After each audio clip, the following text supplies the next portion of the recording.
Hello health champions! Today I want to talk about the best foods to eat during intermittent fasting to get the most benefits with the least amount of hunger and suffering. Coming right up.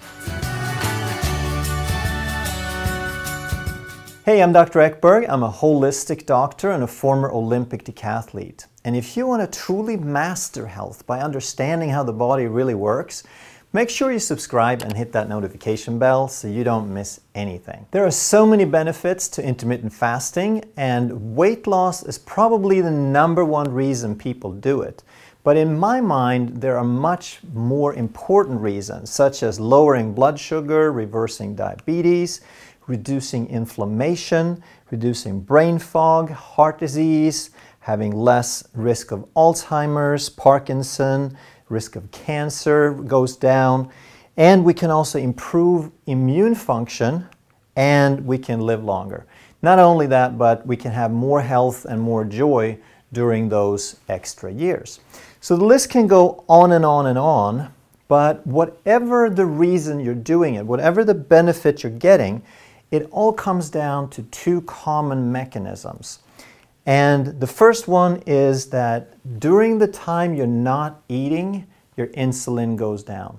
Insulin is released in response to food, so when you don't put food in the body, insulin keeps dropping for the duration.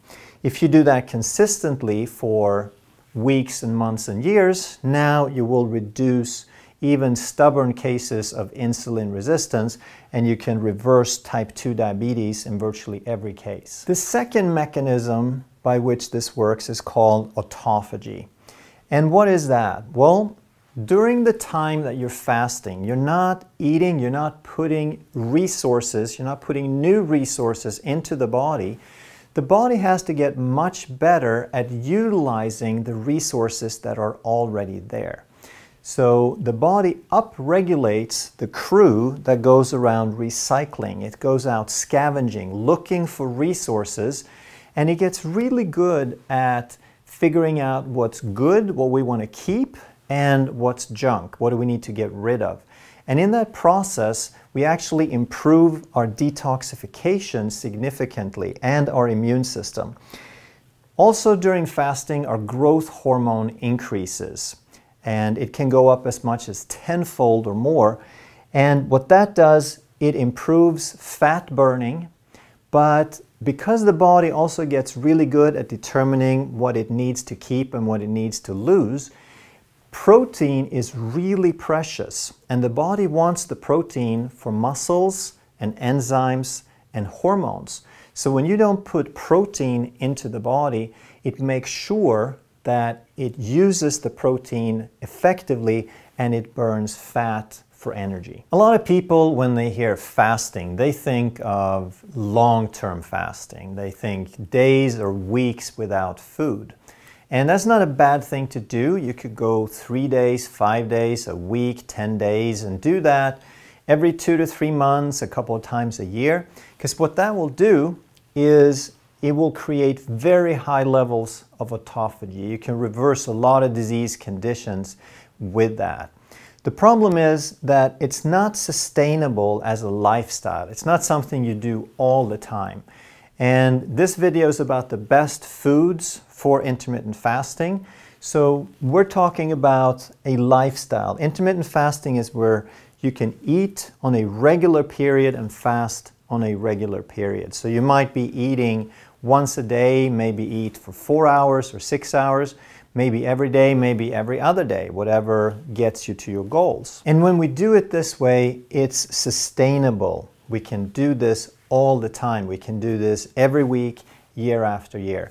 So the foods we're looking for are the ones with the most nutrition that maximize our satiety, our fullness, and set us up for success and reduce the suffering during the fasting period. And while intermittent fasting can never get the massive levels of autophagy that long-term fasting will, we can still get some autophagy on a regular basis. And that's kind of the whole point, that if we can do it all the time and we can get just a little bit, that's still very valuable. Some people say that carbs are not a problem with intermittent fasting, and they keep eating pizza and pasta and bread, and as long as they keep a fasting period, they're doing great. Well, that could work for some people, and for others it will be a disaster. But here's why I think that low carb is way better. If you're trying to go from a high insulin level to a low insulin level, let's say from this point to this point, it's going to take a certain amount of time for that insulin to drop, where you can reverse insulin resistance and get into autophagy. But how long it takes depends on how high your insulin is when you start. If you eat every meal with high carb, you're going to jack up that insulin, so you kind of have a backlog to compensate for each time you go into fasting. When you eat things with refined carbs like sugar and bread and pasta and starches, you trigger a lot of insulin. When you eat protein, you trigger some, and when you eat fat, you hardly trigger any insulin at all. And protein is very sensitive depending on how much of it you eat. Because if you eat a lot of it, the body says, here's an abundance, we can turn some of this into fuel, so the protein becomes glucose and triggers insulin. Whereas if you eat smaller amounts of protein, now the body is not going to turn that into fuel, and then it triggers much less insulin. But let's say that you eat a low carb diet. Now, every time that you start fasting, you're going to start off from a much lower insulin level. It's like you've got a head start. You've given yourself a huge advantage. Not only are you going to get to that low point much faster, but because you get there faster, you're going to spend a longer time in autophagy, and you're going to reach a much deeper level of autophagy. The other thing that carbs do is they trigger hunger and cravings. If you eat mostly fat and protein and fiber, whole foods, no processed, no sugar, then your glucose levels and your insulin levels are going to stay in a very narrow range. If you start eating sugar and starch and processed foods, your blood sugar starts spiking, and whenever it's really high, your body makes a lot of insulin. The insulin pushes the blood sugar down quickly, so now you have peaks and valleys. And anytime it's low, then it's called reactive hypoglycemia. And now you get lethargic, you get tired, you get headaches, and most importantly, you get massive hunger and cravings. Carbs create unstable blood sugar. But not only that, some of these carbs have drug-like effects, like sugar, wheat, and refined carbs. They actually stimulate opiate receptors, pleasure receptors in the brain. So not only are you trying to go without food for a while, but you're trying to overcome an addiction. Not an easy thing to do. So one more reason that going low carb will make it much easier, and it will reduce hunger and cravings and make you suffer much less. Now let's talk about the only thing that makes this a little tricky, which is that satiety and insulin is very straightforward. If we want to get full, we eat protein with fat, like fatty meats, we add fat to it, we eat things with fiber, and we get very full. Insulin is the same three factors in a slightly different order. To get full, we can eat tons of protein. To control insulin, we can eat protein, but it needs to be moderate. However, with autophagy, it's very sensitive to protein. Even very small amounts of protein will shut off autophagy, because it's the lack of protein that makes the body get really good at recycling those resources. A lot of research has been done around fasting mimicking diet. And they have found that if you keep your protein under 18 grams per day, then you still maintain most of the benefits of fasting.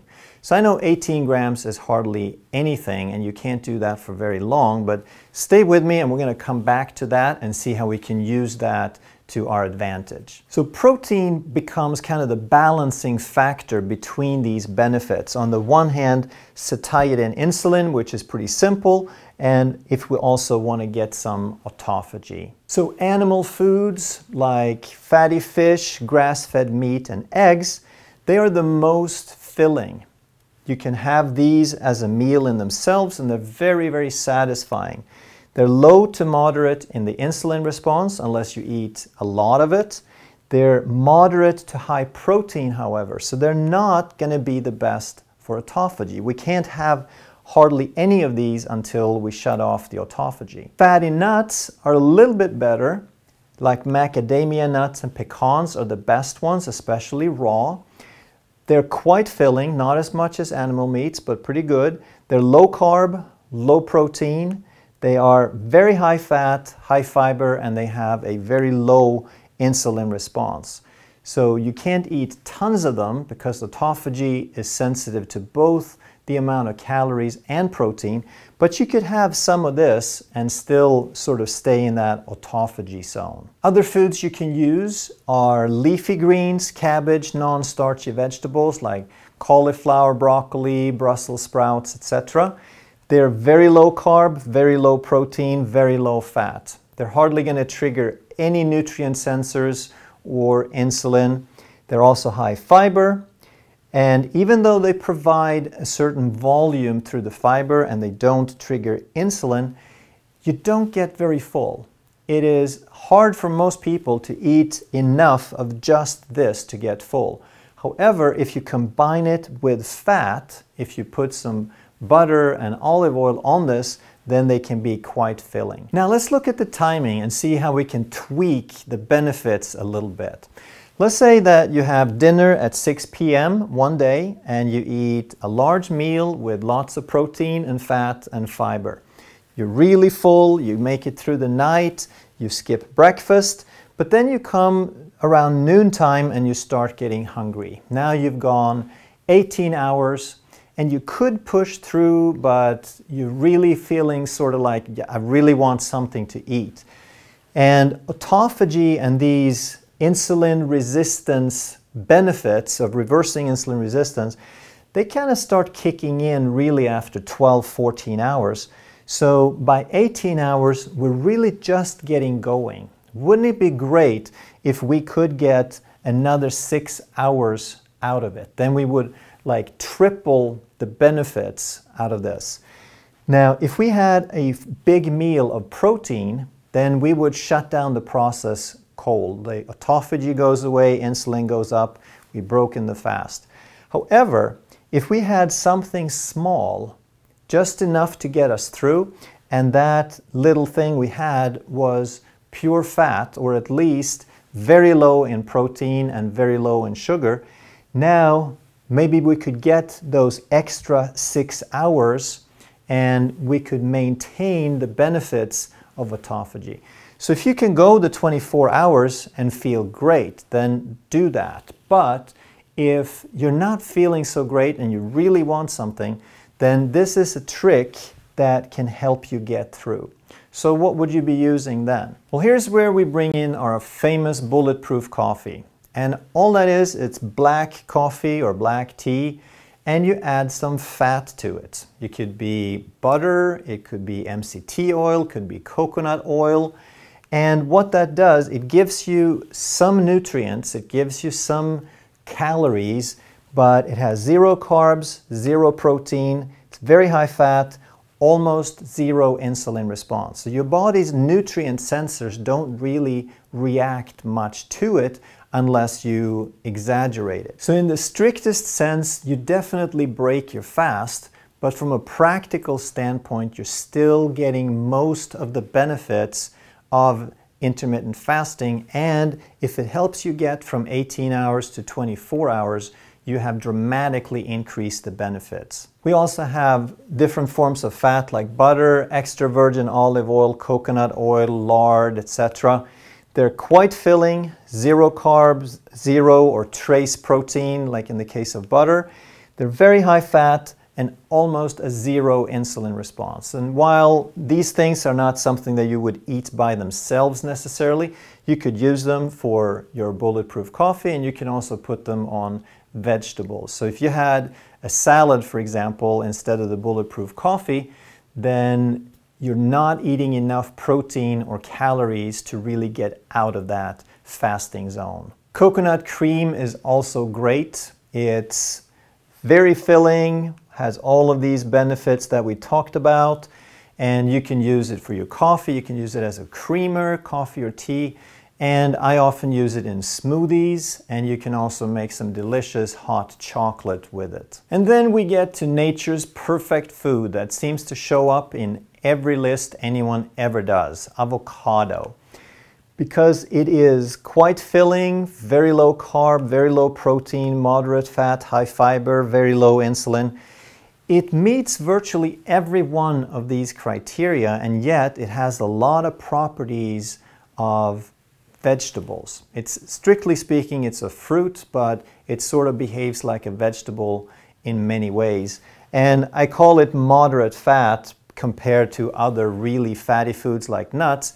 But for a plant, it is very high fat, and that's why it is more filling, more satisfying in itself than virtually any other plant. I'm not suggesting that this is the perfect list, but I think it's a great list and it's a good place to start. And the reason I set it up like this is that if you understand the principles, if you understand the mechanisms and why these things are on the list, then you can take these and then you can expand it into similar foods and you can grow your list. And you can find out the things that work best for you, because what's really filling for one person may not be perceived that way by another, because we're all very different. If you enjoyed this video and you'd like to learn more about how health really works, I think that next video will really hit the spot for you. Thank you so much for watching. I'll see you next time.